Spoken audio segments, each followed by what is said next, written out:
નમસ્કાર દર્શક મિત્રો, પાટવી ગુજરાતી ન્યૂઝ ચેનલ માં આપનું હાર્દિક સ્વાગત છે।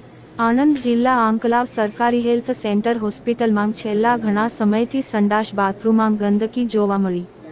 હોસ્પિટલમાં આવતા દર્દીઓ માટે સંડાસ બાથરૂમની ખૂબ તકલીફ પડતી હોય અને સુવિધા ન હોવાથી દર્દીઓને હેરાન પરેશાન થવું પડતું હોય।